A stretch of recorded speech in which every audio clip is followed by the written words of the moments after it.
where the mind is without fear and the head is held high, where knowledge is free.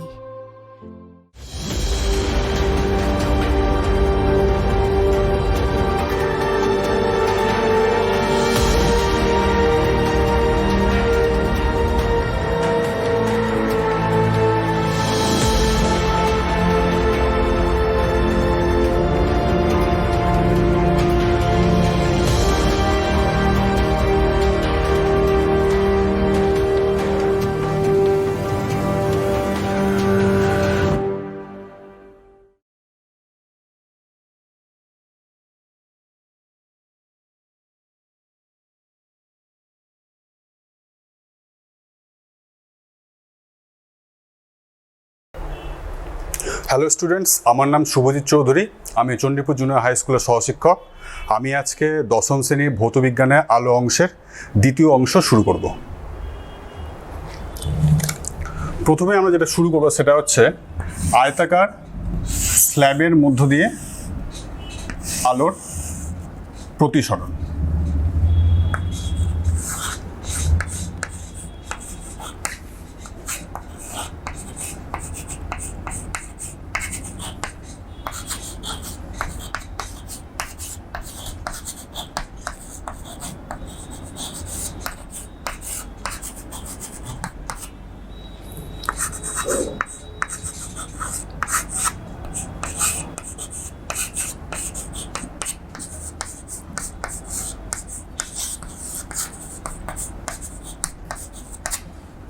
ধরে নাও তোমরা ABCD হলো একটি আয়তাকার কাঁচের স্ল্যাব।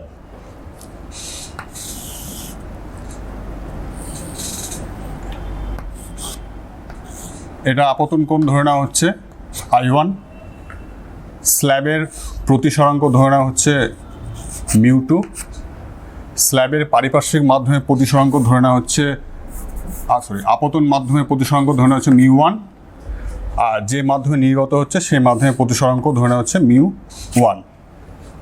অর্থাৎ স্ল্যাবের দুই পাশের মাধ্যম একই। তো আমরা ধরে নিচ্ছি স্ল্যাবটার ঘনত্ব পারিপার্শ্বিক মাধ্যমের থেকে বেশি। তাহলে তোমরা আগের ক্লাসে পড়েছো যে আলোকরশ্মি যখন লঘু মাধ্যম থেকে ঘন মাধ্যমে যায় তখন অবিলম্বের দিকে সরে আসে। তাহলে এখানে আলোকরশ্মিটার দিকে সরে আসলো এবং ধরে নাও প্রতিসরণ কোণ হচ্ছে R1।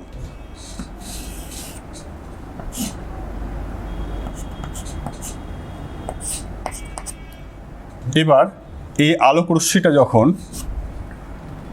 এ বিন্দু থেকে বের হবে তখন সেই মাধ্যমটা লঘু হওয়ার জন্য অবিলম্ব থেকে দূরে সরে যাবে।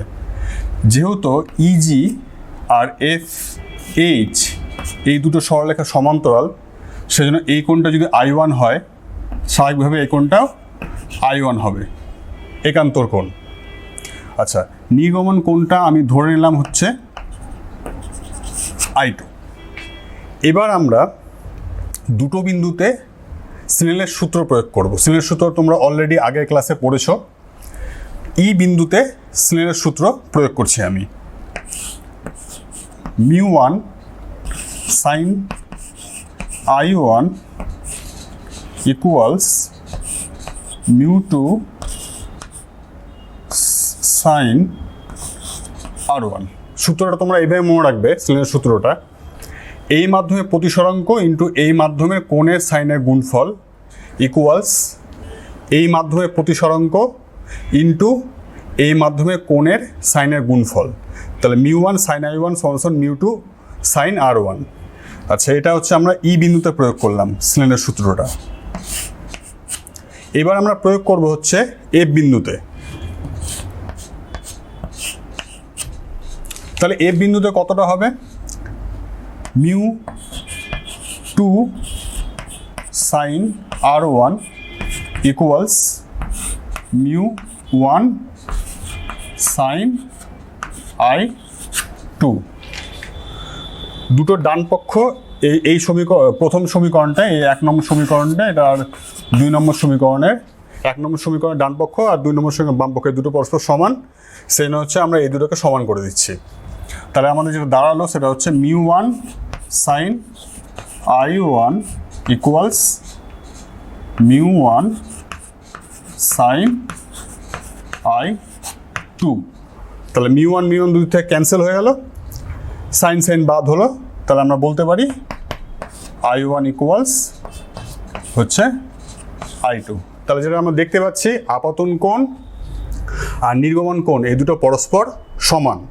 তার মানে কি হচ্ছে, যখন কোনো আলোক রশ্মি কাঁচের স্ল্যাবের মধ্য দিয়ে পাস করছে বা অতিক্রম করছে, তখন কোনো প্রতিসরণ হচ্ছে না, শুধুমাত্র পার্শ্ব সরণ ঘটছে, অর্থাৎ ল্যাটারাল ডিসপ্লেসমেন্ট ঘটছে। ব্যাপারটা কেমন দাঁড়ালো, যদি কাঁচের স্ল্যাবটা না থাকতো তাহলে আলোক রশ্মিটা এই যে ডটের যে পোর্শনটা, এই ডটেড পোর্শন দিয়ে কী হতো, ডটেড পোর্শন বরাবর চলে যেত। কিন্তু কাঁচের স্ল্যাব থাকার জন্য এই আলোক রশ্মিটা একটু সরে যাচ্ছে। কতটা সরছে, এস পরিমাণ সরে যাচ্ছে, এটা হচ্ছে পার্শ্ব সরণ। এবার কতটা সরছে, কি সরছে, এই সরণটা কার কার উপর নির্ভর করে তোমরা ক্লাস 12-এ ফিজিক্সে তোমরা আলো চ্যাপ্টারে গিয়ে পড়বে। এবার আমরা পরের টপিকে আসবো, প্রিজম।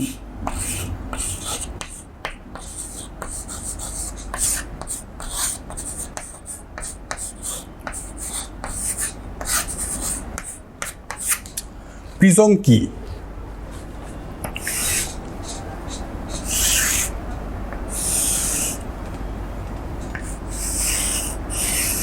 এটা একটা আয়তাকার তল, কাঁচের তল।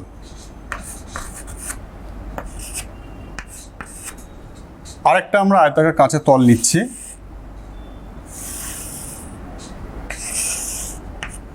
একটা নিলাম তাহলে হচ্ছে ABCD, আরেকটা নিলাম হচ্ছে EABH। তাহলে দুটো আয়তাকার তল যারা পরস্পরের সঙ্গে একটা নির্দিষ্ট কোণ করে আছে। আর নিচে দেখতে পাচ্ছ তোমরা একটা আয়তাকার তল তৈরি হয়েছে, সে তলটা কত, EDCH।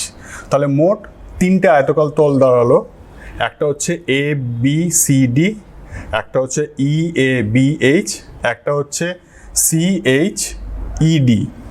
তাহলে তিনটে আয়তাকার তল এবং দুটো ত্রিভুজাকার তল, একটা হচ্ছে ADE, একটা হচ্ছে BCH।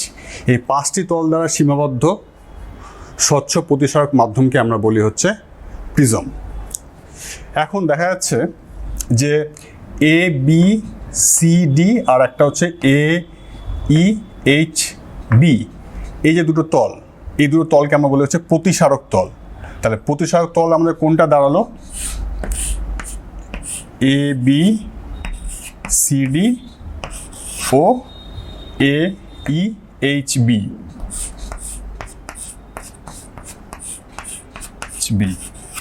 এই দুটো হচ্ছে প্রতিসারক তল।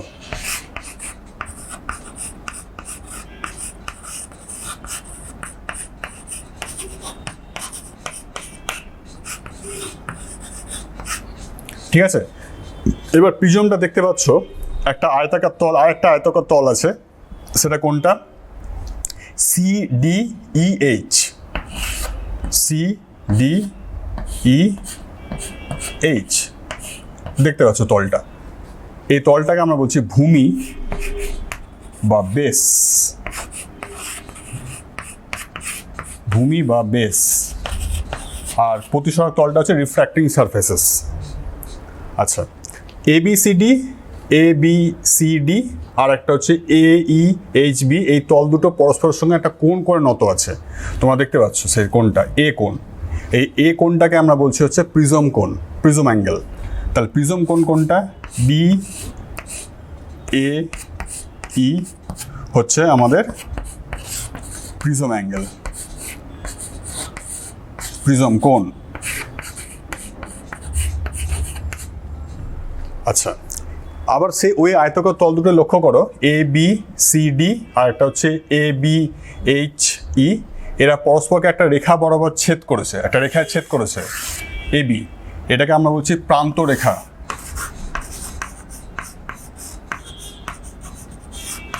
প্রান্ত রেখা ইংরেজিতে বলা হয় হচ্ছে এজ।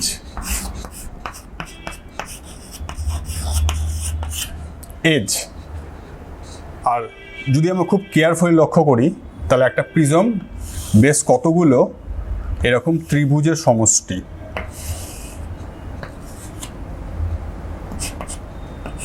দেখতে পাচ্ছ তোমরা ত্রিভুজগুলো এ ই ডি, এস আর টি, বি এইচ সি। এই ত্রিভুজগুলোকে আমরা বলছি হচ্ছে প্রিন্সিপাল সেকশন বা প্রধান ছেদ। প্রিন্সিপাল সেকশন বা প্রধান ছেদ। তাহলে এখানে আমাদের প্রধান ছেদ কোনগুলো? ত্রিভুজ এ ই ডি, ত্রিভুজ এস আর টি, আর ত্রিভুজ হচ্ছে বি সি এইচ। এই তিনটাকে আমরা বলবো হচ্ছে প্রধান ছেদ।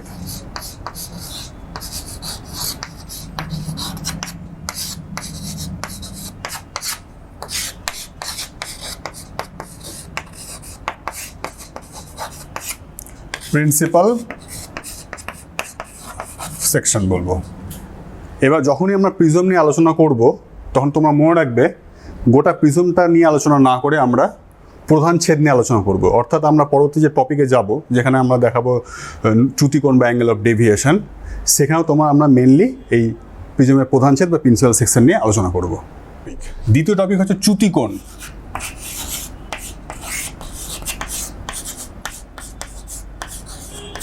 যাকে আমরা বলবো হচ্ছে অ্যাঙ্গেল অফ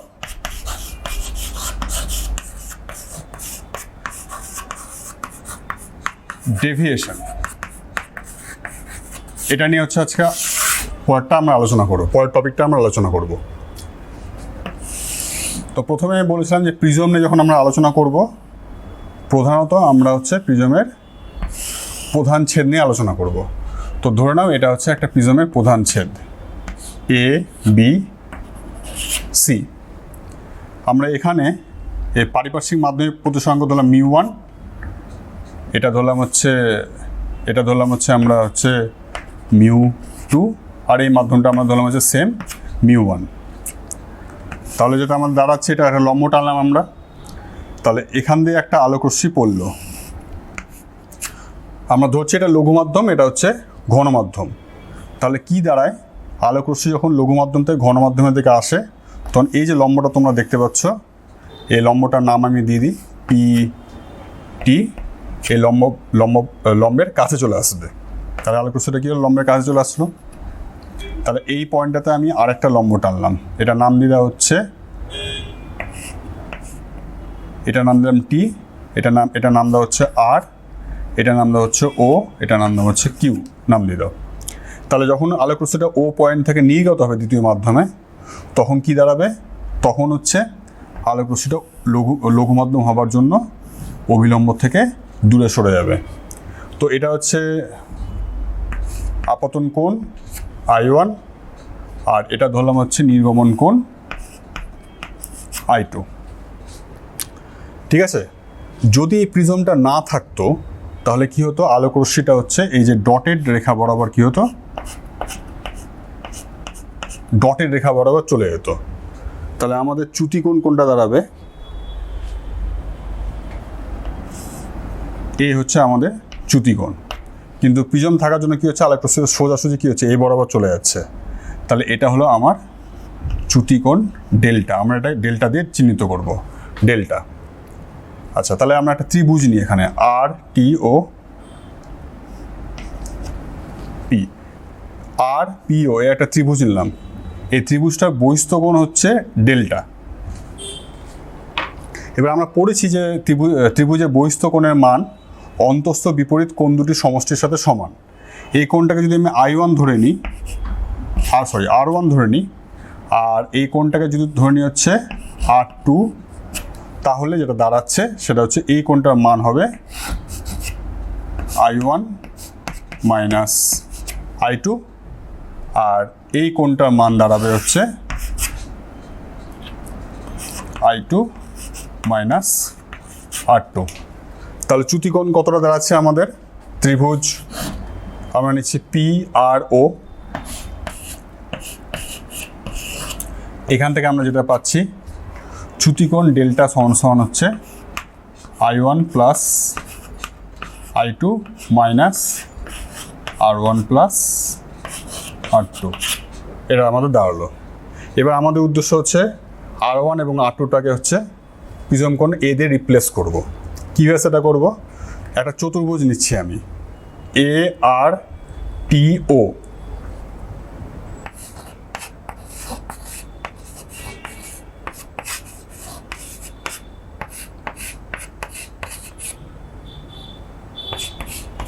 এই চতুর্ভুজের এটা হচ্ছে একটা কোণ এ,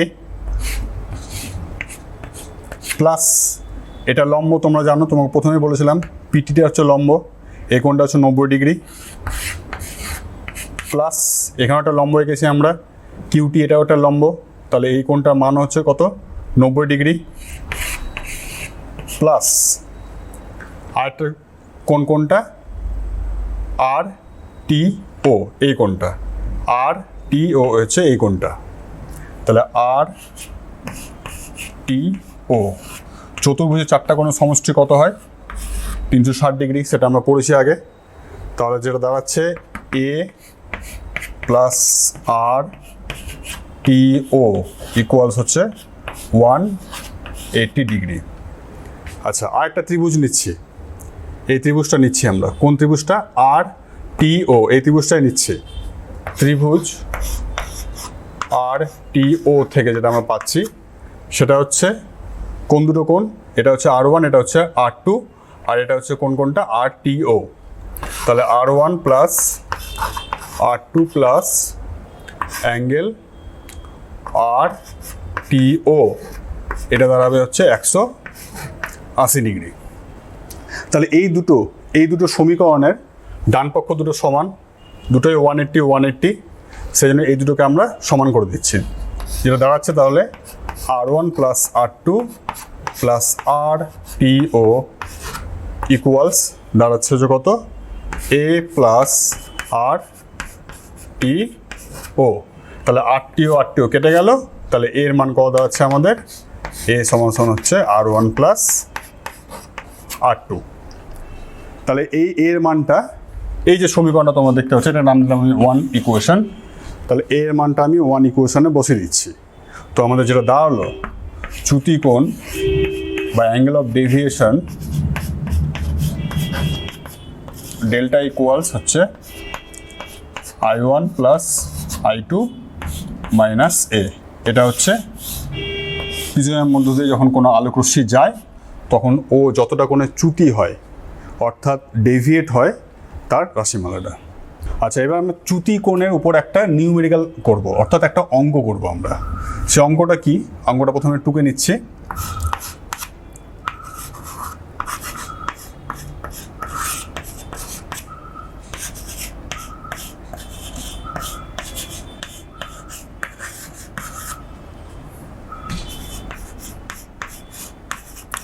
একটি সমবাহু প্রস্থচ্ছেদের প্রিজমের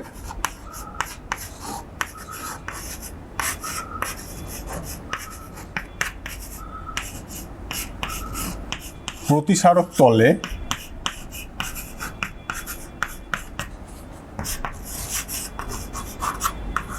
একটি আলোক রশ্মি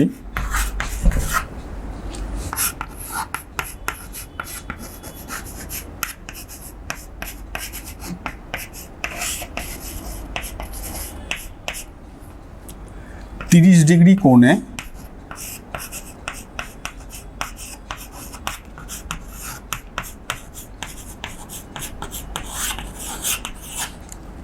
আপতিত হয়ে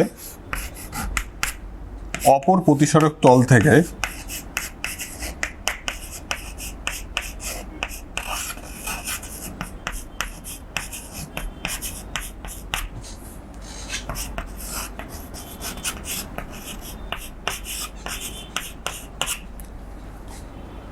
(45 ডিগ্রি কোণে নির্গত হলো।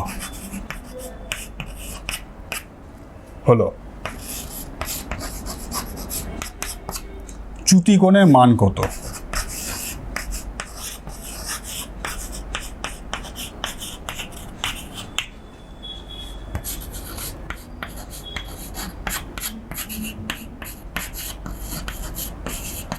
ঠিক আছে, এরকম একটা অঙ্ক এবার মাধ্যমিকে এসেছিল, এই ধরনের অঙ্ক আছে।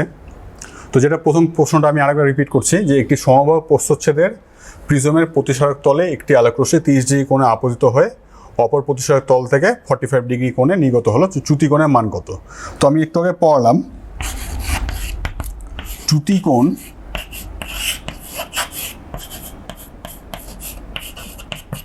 ডেল্টা কত? I1 প্লাস I2 মাইনাস এ। তো সব কিছুই বলে দেওয়া আছে, যে আলোকরশ্মিটা যে কোণে পড়লো সেটা হচ্ছে 30 ডিগ্রি, অর্থাৎ I1 এর মান এখানে 30 ডিগ্রি, আর যে কোণে নির্গত হলো সেই কোণের মানও দেওয়া আছে কত? 45 ডিগ্রি। আর এটা কি? একটা সমবাহু ত্রিভুজ, সেজন্য আমরা জানি সমবাহু ত্রিভুজের প্রত্যেকটা কোণের মান হচ্ছে 60 ডিগ্রি। তাহলে এখানে এর মান হচ্ছে কত? 60 ডিগ্রি। তাহলে বসাই তাহলে অর্থাৎ ডেল্টা ইকুয়ালস হচ্ছে কত? I1 কত বললাম? 30 ডিগ্রি। I2 কত বললাম? 45 ডিগ্রি। যেহেতু এটা সমবাহু ত্রিভুজ, সেখানে প্রত্যেকটা কোণের মান হচ্ছে 60 ডিগ্রি। তাহলে বা চ্যুতি কোণ ডেল্টা ইকুয়ালস হচ্ছে 75 ডিগ্রি মাইনাস 60 ডিগ্রি। দেয়ারফর অ্যাঙ্গেলটা হচ্ছে কত? 15 ডিগ্রি। তাহলে এটা হচ্ছে চ্যুতি কোণের মান। এরকম অনেক ছোটো ছোটো অঙ্ক আছে, তোমরা এই সূত্র প্রয়োগ করে করতে পারবে। আচ্ছা, এবার পরবর্তী টপিক হচ্ছে ন্যূনতম চ্যুতি। চ্যুতিকোণ সম্বন্ধে অলরেডি আমরা পড়লাম। এবার আসছে হচ্ছে আমরা ন্যূনতম চ্যুতি বা মিনিমাম অ্যাঙ্গেল অফ ডেভিয়েশন, সেটা কি তার শর্তটা আমরা বের করব।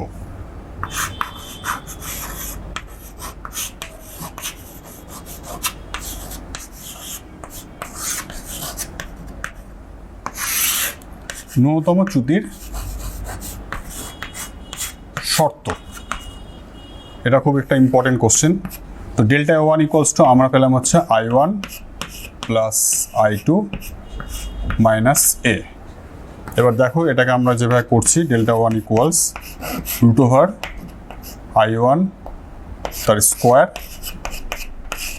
Root over I2 square minus A, বা delta equals root over I1 minus I2 square plus 2 root I1 root I2 minus A. এটা এবার তোমরা নিশ্চয়ই জানো যে একটা পূর্ণবর্গ রাশির ন্যূনতম মান কত হয়? 0 হয়। এটা এখানে হচ্ছে এই টার্মটা হচ্ছে একটা পূর্ণবর্গ রাশি, তাহলে এর ন্যূনতম মান কত হবে? 0 হবে। তাহলে অতএব আমরা বলতে পারি root over I1 minus root over I2 0, বা রুট ওভার I1 ইকুয়ালস হচ্ছে রুট ওভার I2, তাহলে I1 ইকুয়ালস হচ্ছে I2। তাহলে এটা হচ্ছে ন্যূনতম চ্যুতির শর্ত। তো বুঝতে পারছো, যদি I1 ইকুয়ালস যদি I2 হয়, তাহলে আমাদের R1 ইকুয়ালস কত হবে? R2। আমি ছবিটা আরেকবার দেখিয়ে দিচ্ছি। এখান থেকে আমাদের একটা টপিক করতে হবে। এই সেই প্রিজমটা যেটা আমি এঁকেছিলাম, প্রিজমের প্রধান ছেদ, এটা লম্বটা, আলোকরশ্মি এখানে পড়লো, I1 কোণ করে পড়লো, অবিলম্বর দিকে সরে গেল, তারপরে কী হলো? তারপর আরেকটা যদি আমরা আঁকি, তাহলে অবিলম্বতায় কী হবে? এই দূরে চলে যাবে। তাহলে এটা হচ্ছে কত আমাদের? I2। এটা ধরেছিলাম হচ্ছে আমরা I1, এটা ধরেছিলাম হচ্ছে কত? R2। আচ্ছা, এখানে একটা ইম্পর্টেন্ট টপিকে আসবো, সেটা হচ্ছে আমরা একটু আগে প্রমাণ করলাম যে এ সমান কত হচ্ছে? R1 plus R2।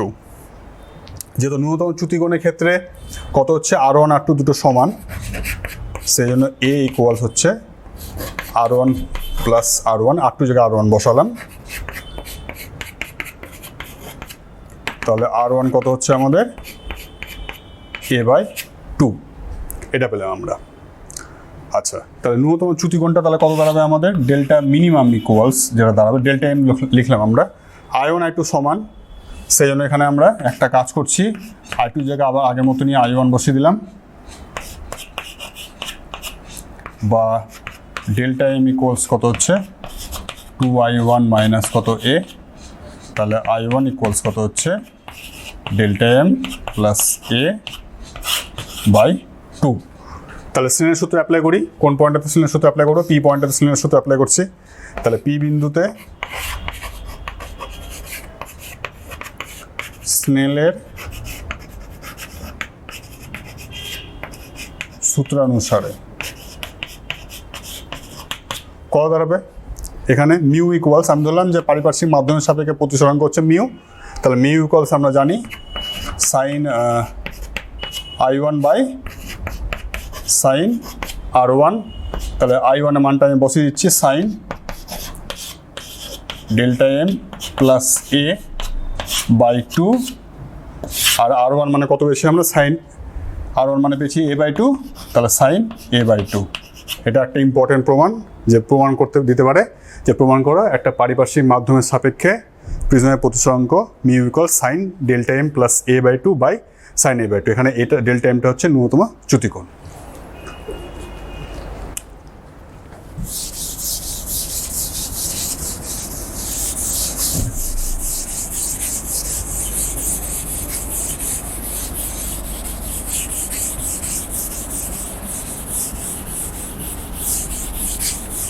এরপরে যে টপিকটা আমরা পড়াবো সেটা হচ্ছে লেখচিত্র, চ্যুতিকোণের সঙ্গে আপতন কোণের লেখচিত্র। চ্যুতিকোণ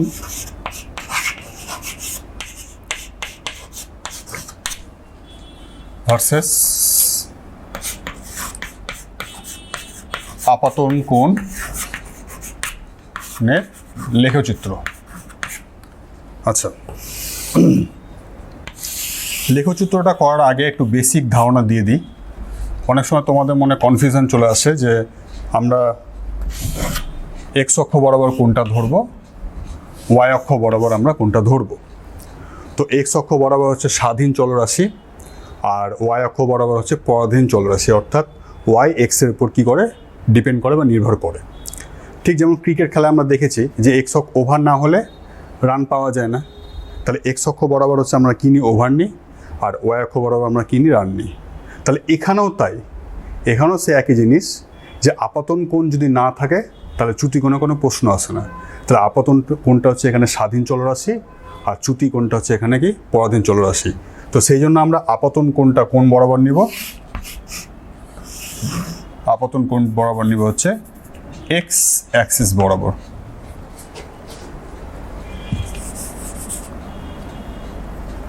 এক্স অ্যাক্সিস বরাবর আর ওয়াই অ্যাক্সিস বরাবর আমরা কি নেব? চ্যুতিকোণ ডেল্টা নেব। তো গ্রাফটা কেমন হবে?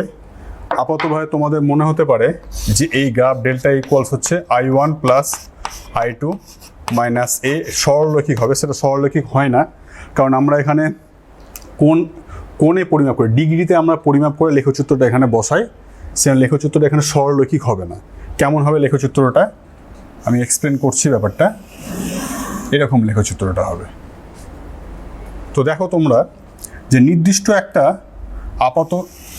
দুটো আপতন কোণের জন্য সে একটা হচ্ছে I1, সে একটা হচ্ছে I2, এই দুটোর জন্য আমরা কি পাচ্ছি? একটা চ্যুতিকোণ ডেল্টা পাচ্ছি। নির্দিষ্ট একজোড়া আপতন আর নির্গমন কোণের জন্য আমরা একটা চ্যুতিকোণ ডেল্টা পাচ্ছি। এবার এইটুকু ডিফারেন্স তোমরা নিশ্চয়ই বুঝতে পারছো কত দাঁড়াবে? I2 minus I1। তো দেখো তোমরা একটা জিনিস, এই পি কার্ভটার সবচেয়ে নিচের বিন্দু লোয়েস্ট পয়েন্ট যেটা আছে পি পয়েন্ট, সেটা মনে করো। এই পি পয়েন্টে কি দেখতে পাচ্ছ তোমরা? I1 আর I2 এসে দুটো কি হয়ে গেছে? সমান হয়ে গেছে। এই পয়েন্টটাতে তাহলে কি হচ্ছে? I1 আর আমার I2 দুটো সমান হয়ে গেছে। তাহলে একটু আগে আমি বললাম যে যখন I1 আর I2 এই দুটো সমান হয়ে যায় তখন চ্যুতিকোণটা কি হয়? ন্যূনতম হয়, মিনিমাম হয়। তাহলে এখান থেকে তোমরা একটা লম্ব টানো, এই দেখো যে লম্বটা টানলাম, এটা হচ্ছে ন্যূনতম চ্যুতিকোণ বা মিনিমাম অ্যাঙ্গেল অফ ডেভিয়েশন। তাহলে এটা হলো আমাদের কার্ভটা। কি কার্ভ? চ্যুতিকোণ ভার্সেস আপতন কোণের কার্ভ। সবসময় মনে রাখবে আপতন কোণ না থাকলে চ্যুতিকোণের কোনো ব্যাপারই আসে না।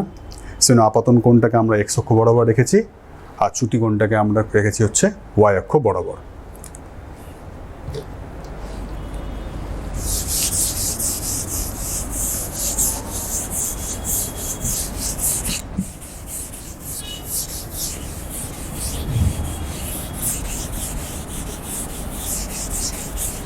আচ্ছা, এরপরে যে টপিকটা সেটা খুব ইম্পর্টেন্ট টপিক, লেন্স।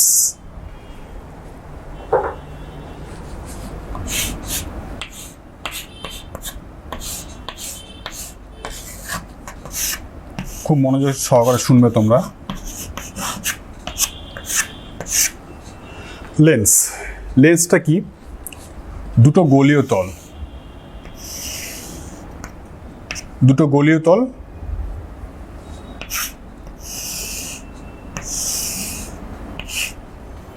অথবা একটা গোলীয় তল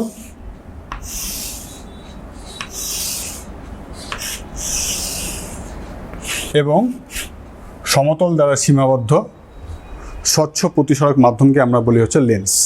তো তোমরা বলে স্বচ্ছ মানে কি? স্বচ্ছ মানে যেখান দিয়ে আলোটা খুব সহজে পাস করতে পারে, ট্রান্সপারেন্ট। আর প্রতিসরক মাধ্যম মানে কি? যার মধ্যে দিয়ে গেলে প্রতিসরণটা ঘটবে। তো দুটি গোলীয় তল অথবা একটি গোলীয় তল এবং সমতল দ্বারা সীমাবদ্ধ স্বচ্ছ প্রতিসরক মাধ্যমকে আমরা বলি হচ্ছে লেন্স। লেন্স হচ্ছে দুই ধরনের হয়। এবার আমরা আসবো হচ্ছে লেন্সের প্রকারভেদ। দুই ধরনের হয়, একটা হচ্ছে উত্তল লেন্স, কনভেক্স লেন্স বলি আমরা, উত্তল। আর একটা বলি হচ্ছে আমরা হচ্ছে কনকেভ লেন্স।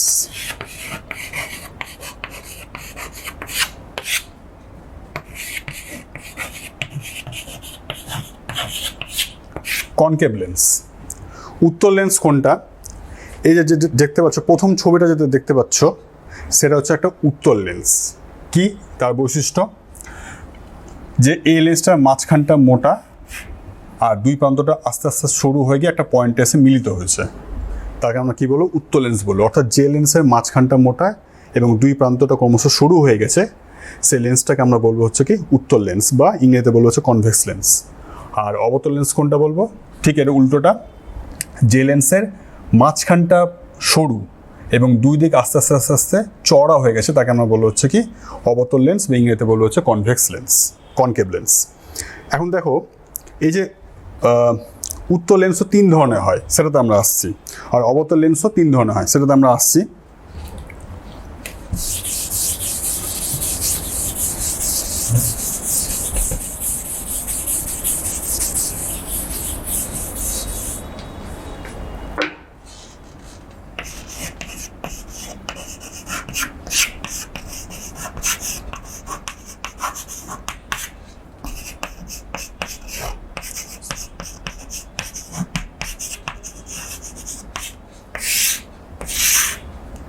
উত্তল লেন্সের প্রকারভেদ।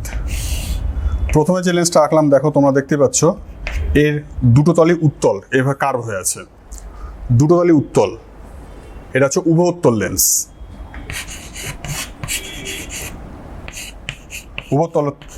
উভোত্তল লেন্স। আচ্ছা, এই যে লেন্সটা আঁকলাম যেটা, এই লেন্সটা হচ্ছে একটা তল সমতল, একটা তল হচ্ছে উত্তল। এর নাম হচ্ছে সমতলোত্তল লেন্স।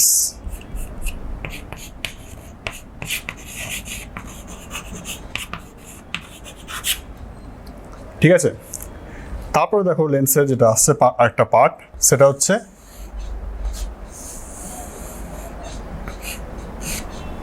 এই লেন্সটা। দেখো, এই প্রান্তটা তোমাদের হচ্ছে কি উত্তল, কিন্তু এই প্রান্তটা কি হয়েছে? এই প্রান্তটা হয়েছে অবতল, এটা নাম হচ্ছে উত্তলাবতল।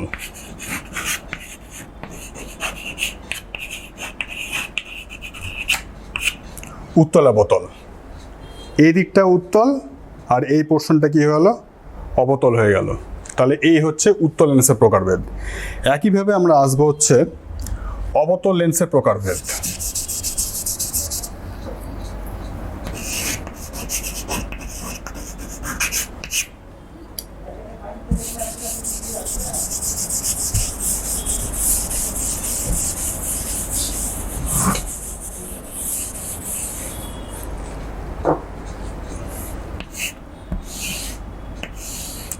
এটা দেখেই বুঝতে পারছো এই দুটো তলই হচ্ছে কি অবতল, এর নাম হচ্ছে উভাবতল। উভাবতল, দুটো তলই অবতল। আচ্ছা, আগের মতনই দেখতে পাচ্ছ এর একটা তল সমতল আর একটা তল হচ্ছে কি অবতল, তার এর নাম হচ্ছে কি সমতল অবতল, সমতলা বোতল। আচ্ছা, আরেকটা কি আঁকবো? আরেকটা আঁকছি হচ্ছে কি আমাদের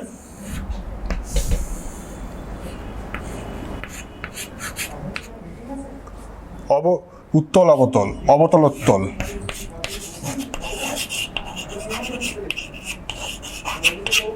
একটা তল আগের মতনই উত্তল, আর একটা তল কি হচ্ছে আগের মতনই অবতল। এটা হচ্ছে অবতলোত্তল লেন্স।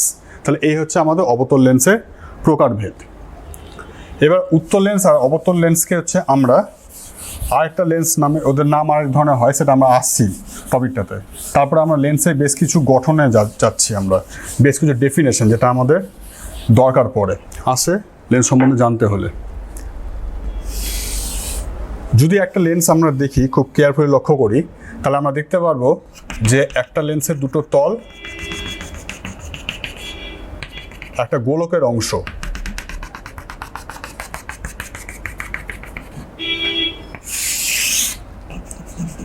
তো সেই গোলকের প্রত্যেকটা কেন্দ্র থাকে। তো এটা ধরো C2 কেন্দ্র, এটা ধরো না C1 কেন্দ্র। এটাকে আমরা প্রথম সারফেস বলছি, এটাকে আমরা দ্বিতীয় সারফেস বা দ্বিতীয় তল বলছি। তো এই দুটো কেন্দ্র দিয়ে যে অক্ষটা গেছে সেই অক্ষের নাম হচ্ছে প্রধান অক্ষ বা প্রিন্সিপাল অ্যাক্সিস।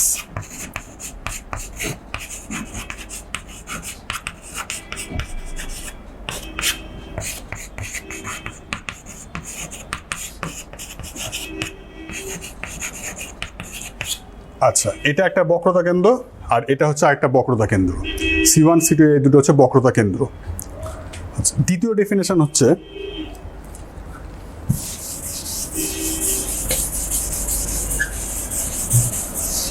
খুব ইম্পর্টেন্ট কোশ্চেন, আলোক কেন্দ্র বা অপটিক্যাল সেন্টার।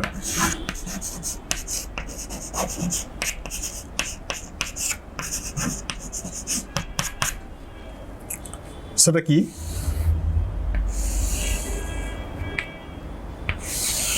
আমি উত্তর লেন্স দিয়ে ব্যাপারটা বুঝাচ্ছি। আলোক কেন্দ্র হচ্ছে প্রধান অক্ষের উপর অবস্থিত এমন একটা বিন্দু, যে বিন্দু দিয়ে আপতিত রশ্মি অর্থাৎ ইনসিডেন্ট রে যখন পাস করে, তখন এমার্জেন্ট রে যেটা হয়, অর্থাৎ নির্গম রশ্মি যেটা থাকে, সেই রশ্মিটা আপতিত রশ্মির সাথে কেমনভাবে থাকে?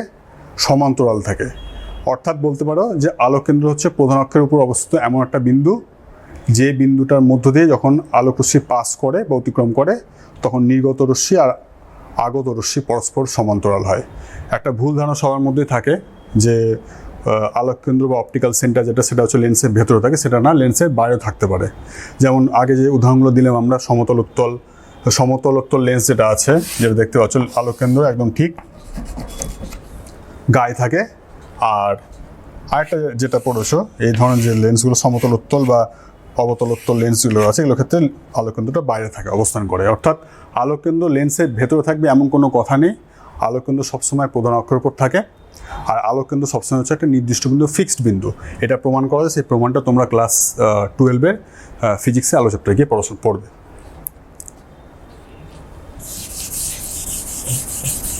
আচ্ছা, এবার প্রিজম পড়াতে গিয়ে আমার একটা টপিক বলা হয়নি, সেটা হচ্ছে প্রিজমের প্রধান কাজই হচ্ছে আলোক রশ্মিকে সবসময় কোন দিকে বাঁকিয়ে দেওয়া? ভূমির দিকে বাঁকিয়ে দেওয়া। কারণ এখানে আমাদের একটা জিনিস জানতে গিয়ে কাজে লাগবে ব্যাপারটা। এটা হচ্ছে ধরলাম হচ্ছে লঘু মাধ্যম,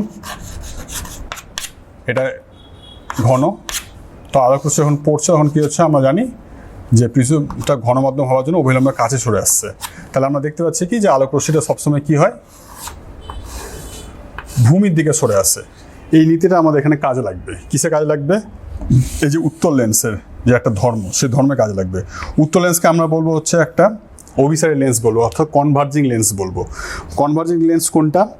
যে এর উপর যখন আলোক রশ্মি আপতিত হবে, তখন এরা একটা পয়েন্টের রশ্মিটা কী করবে? কেন্দ্রীভূত করবে।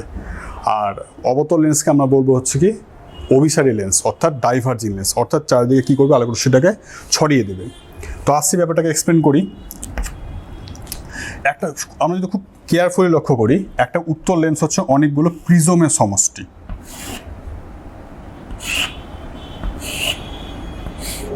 এরকম অনেকগুলো প্রিজমের সমষ্টি। তো যখনই আমার একটা আলোক রশ্মি, এই একটা পয়েন্টের কথা তোমরা ভাবো, এই একটা পয়েন্ট, তো একটা আলোক রশ্মি যখন পড়ছে, ধরে নাও এইভাবে যখন গেল তখন কি হবে, আলোক রশ্মিটাকে কি করবে, এই প্রিজমটা তার ভূমির দিকে কি করবে, বাঁকিয়ে দেবে। তাহলে এই আলোক রশ্মিটা কী হলো, এই ভূমির দিকে কী হলো, এই প্রিজমটা যে ভূমি, এই যে ভূমিটা এই দিকে কী হলো, বেঁকে গেল। তাহলে আমরা বুঝতেই পারছি যে যখন একটা আলোক রশ্মি লেন্সের উপর গিয়ে পড়ছে, মানে উত্তল লেন্সের উপর গিয়ে পড়ছে, সেই আলোক রশ্মিটা কী হচ্ছে, একটা নির্দিষ্ট দিকে বেঁকে যাচ্ছে, অর্থাৎ একটা পয়েন্টে এসে কী হচ্ছে, কেন্দ্রীভূত হচ্ছে। সেই জন্য এর নাম হচ্ছে কি, উত্তল লেন্সের অপর নাম হচ্ছে কি কনভার্জিং লেন্স, অর্থাৎ অভিসারী লেন্স। তাহলে উত্তল লেন্সের অপর নাম হচ্ছে, উত্তল লেন্সকে আমরা কি নামে ডাকবো, কনভার্জিং লেন্স বা অভিসারী লেন্স।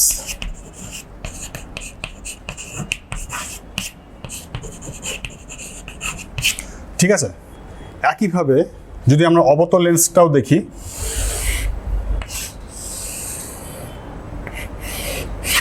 অবতল লেন্সটাও দেখি, তাহলে অবতল লেন্সটাকেও কি করতে পারি আমরা, অনেকগুলো এরকম প্রিজমের সমষ্টি হিসাবে কি করতে পারি, ভাবতে পারি। তাহলে আলোক রশ্মি যখন ন্যাচারালি পড়বে এইভাবে, তখন কী হবে, এটা হচ্ছে ভূমিটা, এই ভূমির দিকে কী হবে, বেঁকে যাবে, কী হবে, ভূমির দিকে বেঁকে যাবে। তাহলে যেহেতু কি হচ্ছে, এই অবতল লেন্সটা এর উপর আপতিত রশ্মিগুলোকে চারিদিকে ছড়িয়ে দিচ্ছে, স্ক্যাটার করে দিচ্ছে, ওই জন্য নাম হচ্ছে ডাইভার্জিং লেন্স বা অভিসারী লেন্স, অপসারী লেন্স, অপসারী লেন্স বলবো এটাকে। তাহলে আমরা এটা লিখে দিচ্ছি, তাহলে এখানে অবতল লেন্স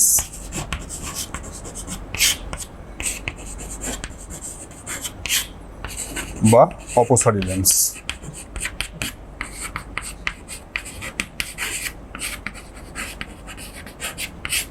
অপসারী লেন্স। এখানে একটা কথা বলে রাখা ভালো যে উত্তল লেন্স তখনই অভিসারী ধর্ম আচরণ করবে যখন উত্তল লেন্সটাকে হচ্ছে আমরা ওর থেকে বেশি ঘন মাধ্যমে রাখবো। একইভাবে অবতল লেন্স তখনই অপসারী ধর্মের মতো আচরণ করবে যখন হচ্ছে আমরা সে অবতল লেন্সটাকে হচ্ছে কি তার থেকে বেশি ঘনযুক্ত মাধ্যমে রাখবো। এবার আসছি পরের টপিক, সেটা হচ্ছে ফোকাস।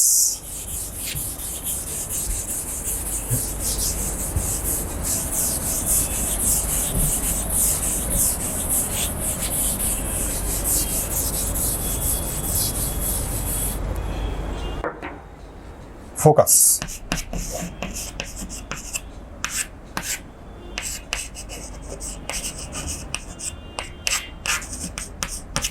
উত্তল লেন্স দিয়ে ব্যাপারটা বোঝানোর চেষ্টা করছি।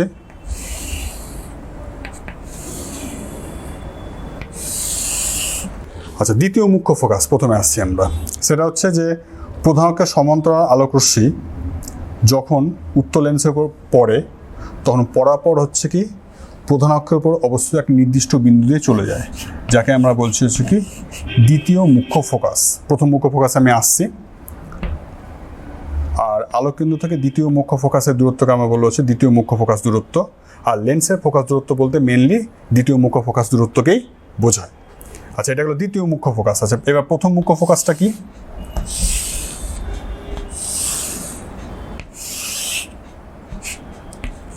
প্রধান অক্ষের উপর অবস্থিত এমন একটা বিন্দু, প্রথম মুখ্য ফোকাসটা F1, যেখান থেকে যখন আলোক রশ্মিটা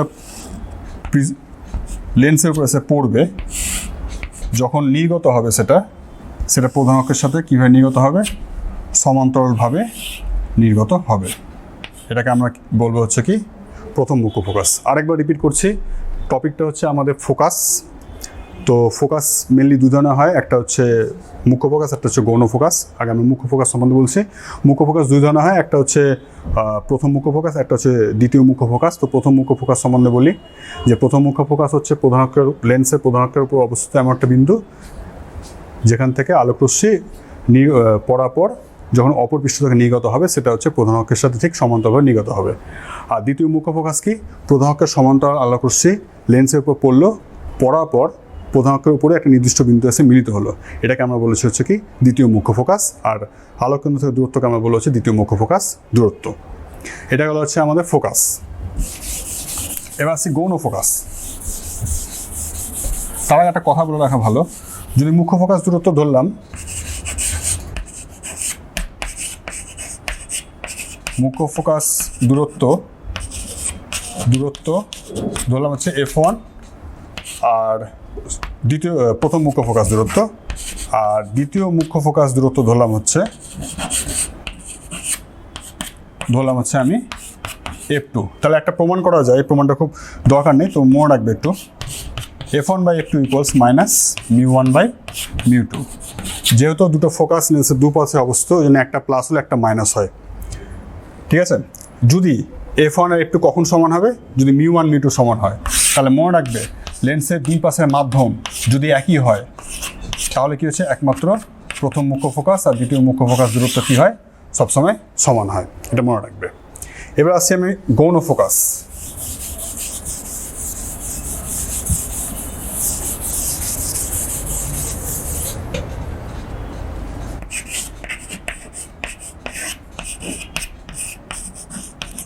মুখ্য ফোকাস পড়া থেকে আমি বলেছিলাম আলোক রশ্মিগুচ্ছ সবসময় কী হয়, প্রধান অক্ষের সাথে সমান্তরাল হয়। এইখানে আলোক রশ্মিগুচ্ছ পরস্পর সমান্তরাল, কিন্তু প্রধান অক্ষের সাথে একটা কোণ করে এসে পড়ছে, ঠিক আছে। তাহলে তারা ঠিক দ্বিতীয় মুখ্য ফোকাসের ওপর একটা পয়েন্টে মিলিত হবে। এই পয়েন্টটার নাম হচ্ছে গৌণ ফোকাস F'। তাহলে এটা হচ্ছে আমাদের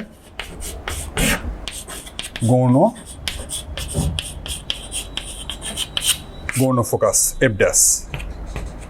আর দ্বিতীয় মুখ্য ফোকাস আর গৌণ ফোকাসকে নিয়ে আমরা যে তলটা পাচ্ছি, এই তলটাকে আমরা বলছি হচ্ছে কি ফোকাস তল বা ফোকাল প্লেন। ফোকাস তল বা ফোকাল প্লেন, ঠিক আছে। এটা হলো আমাদের এই টপিকটা। এটা হচ্ছে লেন্স রিলেটেড যতগুলো ডেফিনেশন, সেই ডেফিনেশনগুলো আমি বললাম। পরে যেটাতে আমরা আসবো সেটা হচ্ছে বিভিন্ন দূরত্বের জন্য একটা বস্তু যখন বিভিন্ন দূরত্বে থাকবে, তো সেই দূরত্বে থাকার দরুন তার যে প্রতিবিম্ব, সেই প্রতিবিম্বের প্রকৃতি বা নেচার কেমন হবে সেটা নিয়ে হচ্ছে আলোচনা করব। প্রথমে ধরছি বস্তু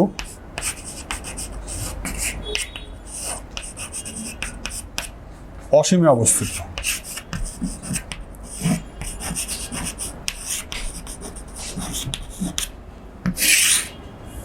অসীম কোনটা?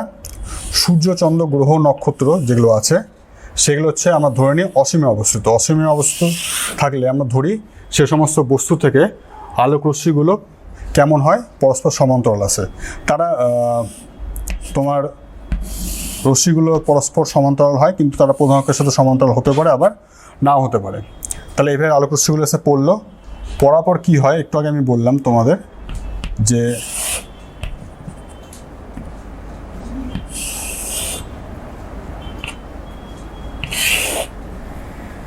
একটু গন্ডগোল হলো।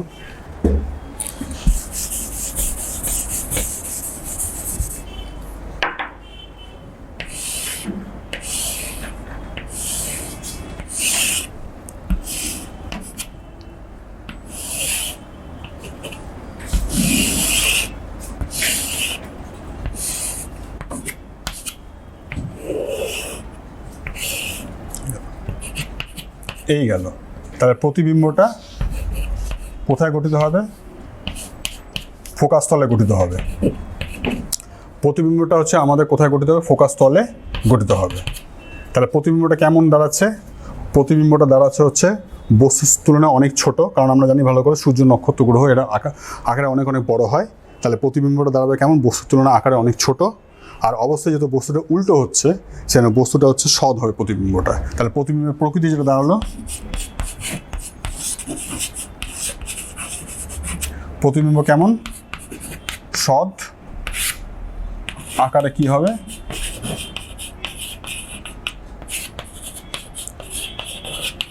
আকারে ছোট বস্তুর তুলনায়। আচ্ছা, এই করে আমরা আস্তে আস্তে বস্তুকে সামনের দিকে নিয়ে আসবো। তো আমি প্রথমে যেটাতে আসবো সেটা হচ্ছে যেগুলো আমার দরকার সেগুলো আমি আসছি। বস্তুকে আমি এবার রেখেছি কোথায়, এবার বস্তুকে আমি রাখবো হচ্ছে একদম ডিরেক্টলি আস্তে আস্তে ফোকাসের দিকে নিয়ে আসবো। দ্বিতীয় পোর্শন,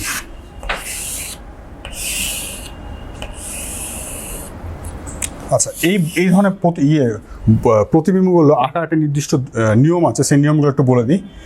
যে যখন আলোক রশ্মিটা যখন প্রধানকে সমান্তরালভাবে যাবে তখন কি হবে, তখন সবসময় মনে রাখবে দ্বিতীয় মুখ্য ফোকাসের মধ্যে দিয়ে যাবে। আলোক রশ্মি যখন সরাসরি আলোক কেন্দ্র দিয়ে যাবে তখন মনে রাখবে কোনো তার পরিবর্তন হবে না।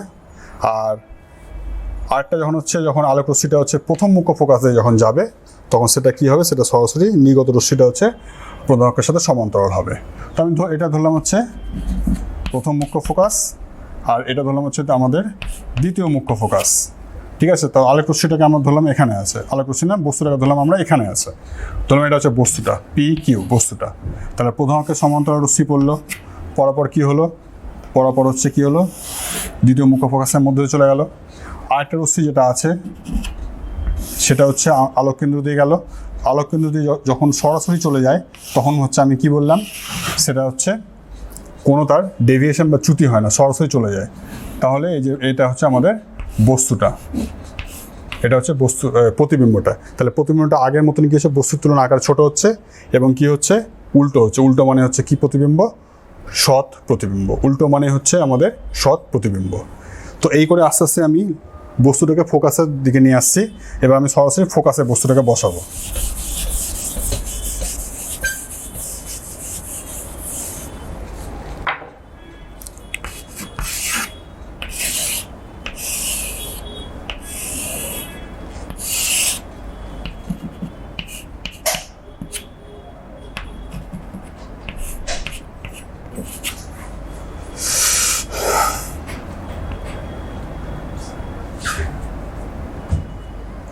আমি এখানে রাখছি, দ্বিতীয় মুখ্য ফোকাসে বস্তুটাকে বসালাম। আমি এই সাইডে থেকে এবার রাখছি।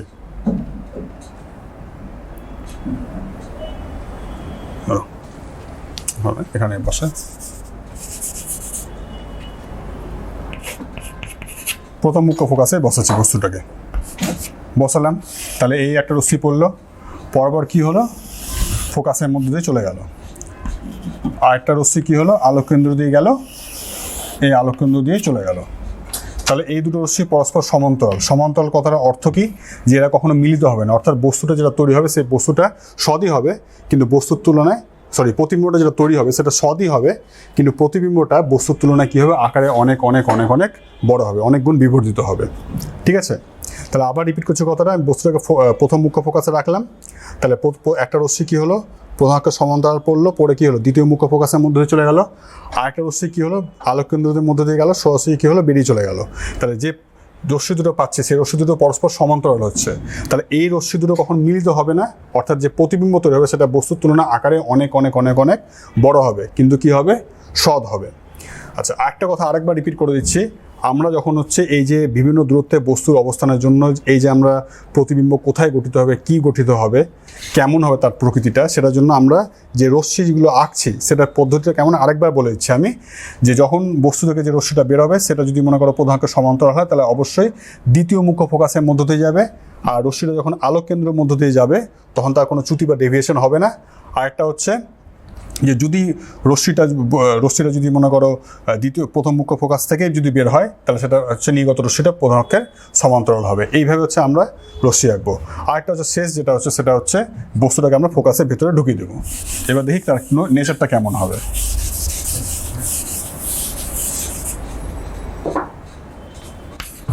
চার নম্বর,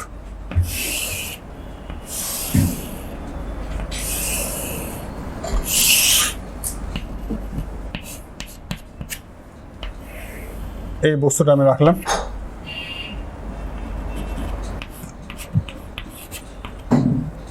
ফোকাসের ভিতরে রাখলাম। একটু দেখে নেবে সব ভালো করে সবাই যে দূরত্বটা, যে আলোককেন্দ্র প্রথম মুখ্য ফোকাস দূরত্ব, আলোককেন্দ্র দ্বিতীয় মুখ্য ফোকাস দূরত্ব, এই দুটো দূরত্ব যেন সমান হয়। আর আমি ধরে নিচ্ছি লেন্সের এই পাশে মাধ্যম আর এই পাশে মাধ্যম দুটো সেম। তাহলে এই যে একটা আলোকরশ্মি পড়লো, বরাবর কী হবে, দ্বিতীয় মুখ্য ফোকাসে বেরিয়ে গেল। আচ্ছা, আরেকটা আলোকরশ্মি যেটা আমি একটু আগে বললাম, আলোক কেন্দ্রতে যখন যাবে, এই যে আলোক কেন্দ্র যখন গেল তখন কি এভাবে চলে গেল। এবার দুটো রশ্মিকে যদি আমি পিছন দিকে যদি বাড়িয়ে দিই, তাহলে কি দাঁড়াবে? ব্যাপারটা দাঁড়াচ্ছে কেমন, এ দেখো,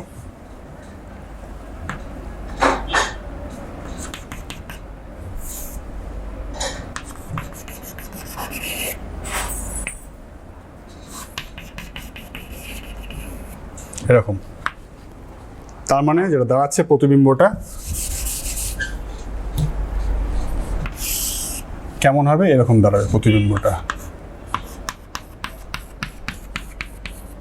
অর্থাৎ প্রতিবিম্বটা বস্তুর তুলনায় কী হবে, আকারে অনেক অনেক বড় হবে। আর প্রতিবিম্বটা এই ক্ষেত্রে কেমন প্রতিবিম্ব হবে, এই ক্ষেত্রে প্রতিবিম্বটা হবে হচ্ছে অসৎ প্রতিবিম্ব। একটু মনে রাখার জন্য তোমাদের আমি বলে দিই, সৎ প্রতিবিম্ব বস্তু যেদিকে গঠিত হয় তার উল্টো দিকে গঠিত হয়। সৎ প্রতিবিম্ব সবসময় কি হয়, বস্তুর আকার থেকে আকারে ছোট হয়, সমানও হতে পারে। আর অসৎ প্রতিবিম্ব বস্তু যেদিকে গঠিত থাকে তার ঠিক সেম দিয়ে গঠিত হয় এবং অসৎ প্রতিবিম্বটা বস্তু থেকে আকারে অনেক অনেক অনেক অনেক বড় হয়। আচ্ছা, আজ এই পর্যন্ত আজকে আমাদের পাঠ সমাপ্ত করলাম। তো আমি আজকে যেটুকু তোমাদের টপিকটা বললাম একটু জিস্ট করে বলে দিই। আমরা শুরু করেছিলাম হচ্ছে কাঁচের স্ল্যাবের মধ্য দিয়ে আলোর প্রতিসরণ, তারপরে পড়লাম প্রিজমের গঠন এবং প্রিজমের বিভিন্ন ধর্ম, এবং শেষ করলাম হচ্ছে কি লেন্সের অর্ধেক অংশ দিয়ে, যেখানে হচ্ছে কি উত্তর লেন্স একটা বস্তুর বিভিন্ন অবস্থানের জন্য কেমন প্রতিবিম্ব তৈরি করবে, সেই প্রতিবিম্বের নেচার কী হবে বা সেই প্রতিবিম্বের আকার কত হবে সেটা আমরা পড়লাম। এর পরের দিন হচ্ছে আমরা অবতল লেন্স নিয়ে আলোচনা করব। অবতল লেন্সের বিভিন্ন অবস্থানের জন্য বস্তু প্রতিবিম্ব কেমন হবে সেটা নিয়ে আমরা হচ্ছে আলোচনা করব।